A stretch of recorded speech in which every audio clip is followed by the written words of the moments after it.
All right, everyone, let's talk about something that's at the very core of what we do: quality. And on our production floor, quality isn't just a feeling.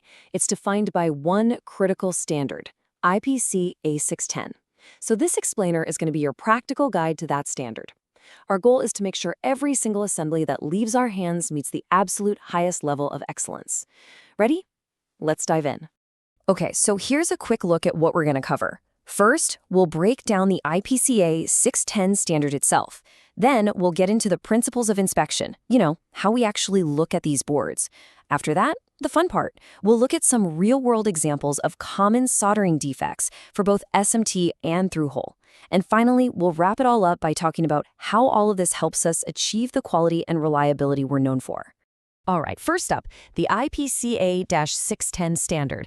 Let's dig into what this really is and why it's so incredibly fundamental to our entire quality process. So what is IPC-A-610? The easiest way to think about it is as our official rule book. It's the global standard, the one everyone in the industry uses, and it lays out all the visual criteria for what makes an electronic assembly acceptable. The whole point is to take guesswork and personal opinion out of the equation so that we all have a clear, defined, and shared set of expectations. Now, what's really important to understand is that the standard isn't one size fits all. It actually breaks products down into 3 classes. You've got Class 1, which is for your everyday general electronics. Then there's Class 2, for products that need to last a bit longer. But for us, for what we build here, our world is Class 3. We're talking about high-performance electronics where failure is just not an option. Think medical devices or aerospace systems, things where performance on demand is absolutely critical. That is the high bar we aim for every single day.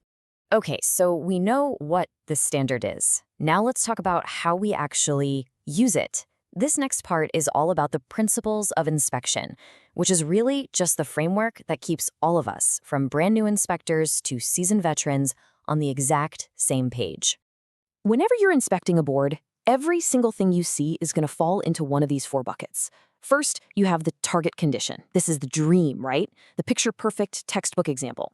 Next is acceptable. It might not be perfect, but it gets the job done and meets all the minimum requirements. Now, this next one is super important: the process indicator. Let me repeat, this is not a defect. It's a warning sign, like a little yellow flag from our process that says, hey, something might be drifting here. You should check it out. And finally, you have the defect. This is the red light. It does not meet requirements, period. Getting this hierarchy down is absolutely key to being a consistent inspector. All right, enough theory. Let's get into the practical application. This is where we get to see what this stuff actually looks like.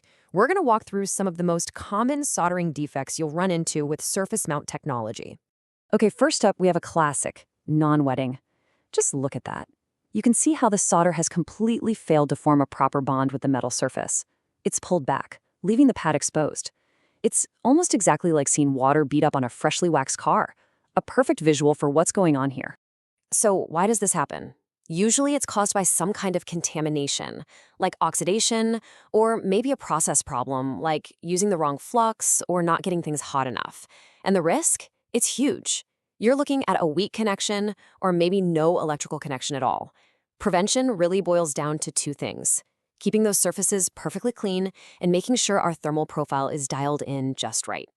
Now, take a look at this one. See that dull, rough, and kind of grainy appearance? That is a textbook cold solder joint. It's totally missing that smooth, bright, shiny look that we expect to see in a good joint. It just looks wrong. What's going on here is all about the solder not cooling properly. Either there wasn't enough heat to begin with, or maybe the component got bumped while the solder was solidifying. And here's the real danger. These joints are incredibly brittle. They are just waiting to crack under a little stress, which can lead to a really nasty failure out in the field. Next up, solder balls. You've probably seen these before. They're these tiny little spheres of solder just kind of hanging out on the board. They might look minor, but trust me, they can cause some serious trouble. Usually, these little guys pop up because of an issue in the reflow process. A common culprit is moisture in the solder paste. It turns to steam and basically spits little bits of solder out. So if you see a lot of these, it's a good sign we need to check our solder paste or our reflow profile. The biggest risk is that one of these balls can break loose, roll around, and cause a short circuit. It's often just a process indicator, but if it gets too close to another conductor, then boom, it's a full-blown defect. Okay, this is one of the most severe defects we can find: a cracked solder joint. You can see that fracture right in the fillet. This isn't just a small problem, this is a complete breakdown of the connection's integrity. So what causes these cracks? It's almost always stress. It could be thermal stress from heating and cooling over and over again where parts expand at different rates, or it could be actual physical strain on the board. The result is a nightmare, an intermittent connection that is incredibly difficult to diagnose later on. For our Class 3 products, this is a defect, plain and simple. Okay, we've talked a lot about SMT. Now let's switch gears and talk about components that go through the board, our plated through-hole components. A lot of the same principles apply, but the geometry here introduces its own unique set of challenges. Pay close attention to this diagram because it's super important for through-hole quality. What we're looking at is called vertical hole fill, basically how far the solder has flowed up through the barrel of the hole. For the Class 3 products we build, the standard requires a minimum of 75% fill. Anything less than that is a direct compromise to the joint's mechanical strength and its reliability. If you see poor fill, your first thought should be our wave soldering process. It's almost always a process issue. Not enough heat, not enough time in the wave, or poor fluxing is preventing that solder from wicking all the way up. This creates a weak joint, both mechanically and electrically.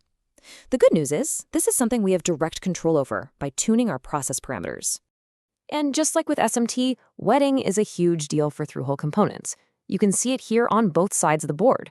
On the left, we've got insufficient wetting on the destination side, where the solder just hasn't fully covered the pad. And on the right, it's a similar issue, but on the source side. And again, the causes are probably starting to sound familiar. Low temperature, oxidation on the component leads or pads, expired flux, you get the idea. Without proper wetting, we don't get that strong intermetallic bond that is the entire basis of a reliable solder joint. It's a fundamental failure of the soldering process that we simply can't accept. So let's bring all this together. We've seen the standard and we've seen the defects. The critical question now is how we apply all of this knowledge to build truly reliable products every single day. So why does mastering the standard matter so much? Well, because it replaces subjectivity with consistency.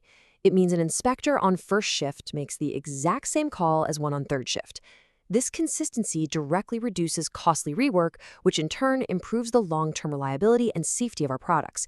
And it gives all of us a unified professional language to talk about quality, both internally and with our customers. I think this quote says it best. IPC-A-610 isn't just a document we pull off the shelf when we find a problem. It's a tool that helps us build the right habits and processes so we can prevent problems from ever happening in the first place. It's all about being proactive, not just reactive. So I'll leave you with this question to think about as you go back to the floor. Looking at these common defects and their causes, what is one specific process check, one small thing we can improve right now that will help us prevent a defect before it ever happens? That's how we turn this knowledge into action.